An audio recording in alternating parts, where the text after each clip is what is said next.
INPE de 2016, né? Que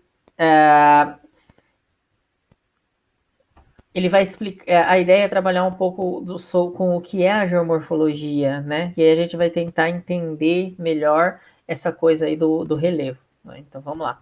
A geomorfologia é o campo do conhecimento técnico e científico que estuda as formas do relevo e os processos pretéritos e presentes envolvidos.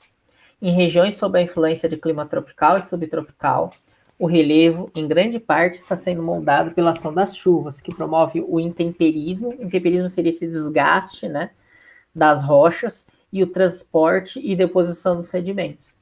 Apesar desses processos participarem da dinâmica natural, eles podem ser influenciados pela ação humana. A alteração do seu equilíbrio pode trazer graves consequências à sociedade. Então ele está dizendo basicamente, né, que a geomorfologia vai estudar, né, as formas do relevo, né, no passado e no presente da superfície da Terra, né, e que existem processos naturais que fazem com que, né, se formem planaltos, planícies, montanhas, depressões, mas que a ação humana ela influencia, né, em muitos casos ela determina o que pode acontecer e ela naquela porção de relevo, né, e ela pode trazer consequências negativas, graves para a nossa sociedade.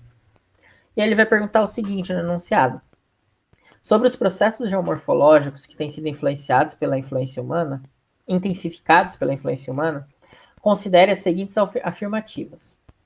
O processo de assoreamento tem ocorrido com grande frequência nas áreas mais elevadas do relevo, onde as declividades são mais íngremes, trazendo prejuízos por afetar os chamados topos de morro. Assoreamento é um processo quando você tem uma bacia hidrográfica, por exemplo, um conjunto de rios, né? Quando você desmata as matas ciliares, o que você vai ter é o fluxo de água e de chuva carregando sedimentos, né, erodindo a parte alta e fazendo com que esses sedimentos caiam para dentro dos rios, elevando, né, o fundo do rio, né? O fundo do rio ele vai sendo preenchido por sedimentos, né? A base ali. E isso vai fazer com que você tem uma série de problemas ambientais, né? Por exemplo, a falta de oxigênio na água, que afeta as formas de vida que eles vivem, né? A água fica mais barrenta, mais suja, né? Então, de alguma forma, a vida que existe ali tem um pouco mais de dificuldade para sobreviver. Mas a gente tem também como a gente vê em rios de grandes cidades, né? Em São Paulo tem o caso do Rio Tietê, que você tem sempre aquelas dragas retirando os sedimentos do rio, porque aquilo causa enchentes, né?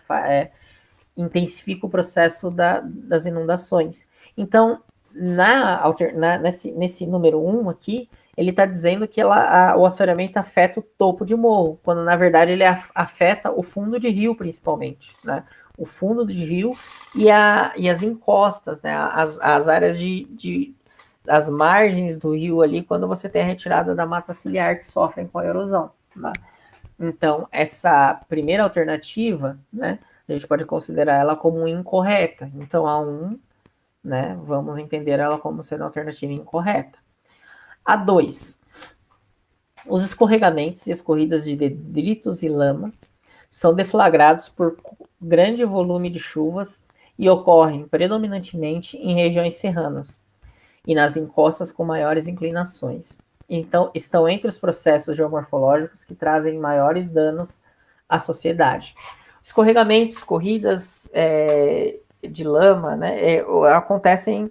A gente tem muito isso acontecendo aqui no sul, na região do Vale do Itajaí, em Santa Catarina, quando você tem regiões de morro ocupado, que quando chove você tem o deslizamento e as casas vão junto com a terra que desliza da parte alta do morro para a parte baixa, né?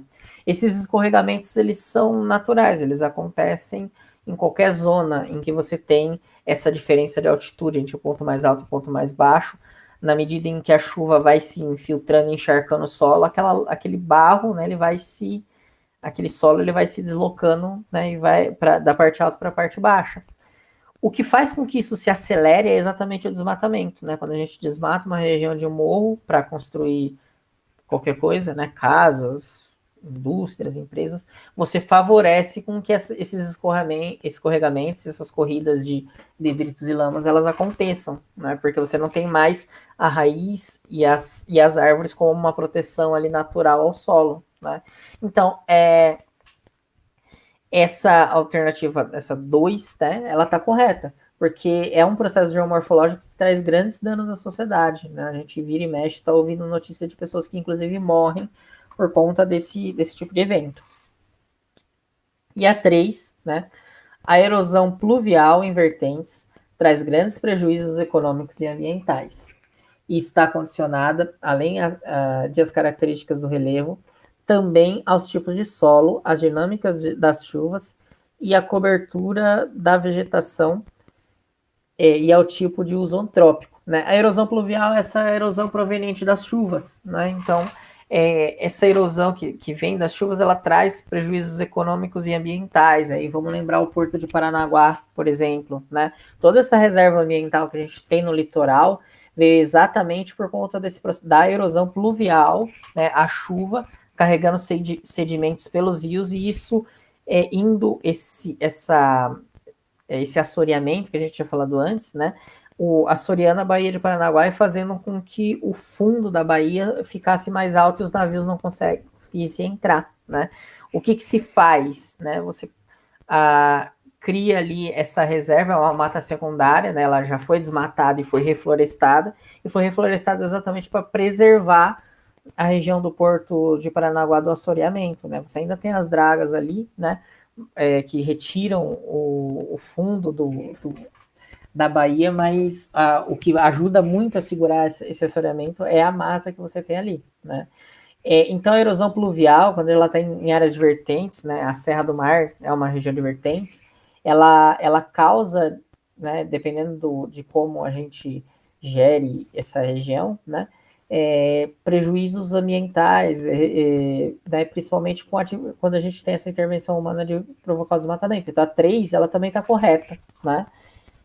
Então, se a gente for olhar nas alternativas, a gente tem 2 e 3 corretas. Qual das alternativas A, B, C, D e E apresentam essas duas alternativas corretas?